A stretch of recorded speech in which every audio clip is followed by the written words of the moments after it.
lui décerner à quelqu'un qui est un modèle, qui continue à consacrer sa vie à la pédagogie et à la transmission des valeurs. Il s'agit de Claude Sabat, qui est proviseur du lycée Hort à Strasbourg.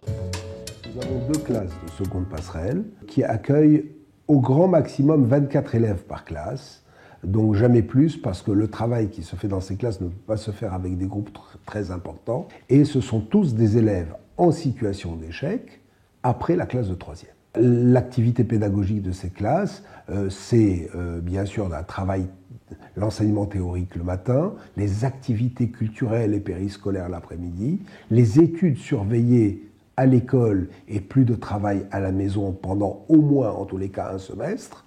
On leur apporte une dimension culturelle, artistique importante qui leur permet de s'ouvrir à autre chose, des matières où il n'y a pas nécessité de prérequis, de connaissances préalables, et donc où ils peuvent s'épanouir et réussir.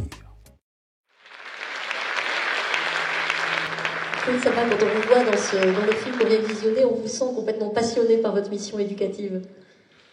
Je crois qu'on ne peut pas faire ce genre de métier si on n'est pas passionné, c'est vrai. Une institution comme l'Hort qui m'a accueilli et qui m'a formé et qui m'a permis aujourd'hui de développer un certain nombre de choses est au centre, je crois, du plaisir que j'ai aujourd'hui, en tous les cas, à être là et remercier Fondation Alsace de m'avoir choisi.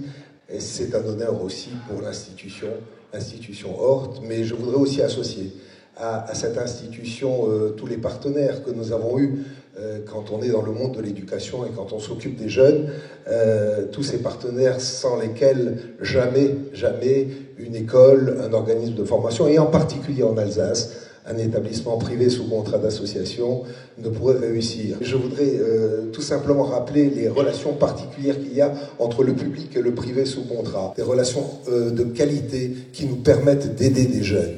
Et c'est les jeunes qui passent en priorité, c'est pour eux que nous travaillons. Et c'est comme ça, je crois, que nous avons pu créer ces formations et que nous avons réussi à permettre à un certain nombre d'entre eux d'avoir de très bons résultats et de se réintégrer dans la société et de retrouver leur place dans la société, ce qui est notre mission première, bien entendu.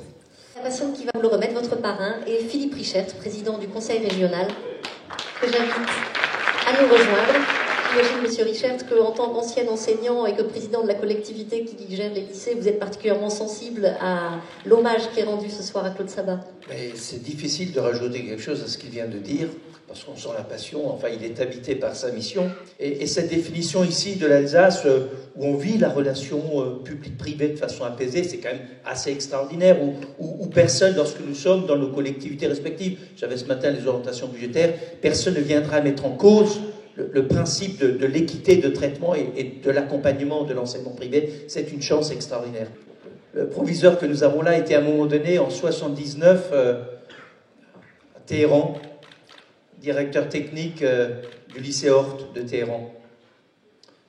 Il a juste pu partir faire évacuer les jeunes avant que Khomeini n'arrive. Je pense qu'au travers de cette expérience, au travers aussi du rôle que joue Claude Sabat, eh bien c'est d'une certaine façon aussi une illustration de l'Alsace telle qu'on peut l'imaginer pour le futur, solidaire et en même temps ambitieuse et courageuse.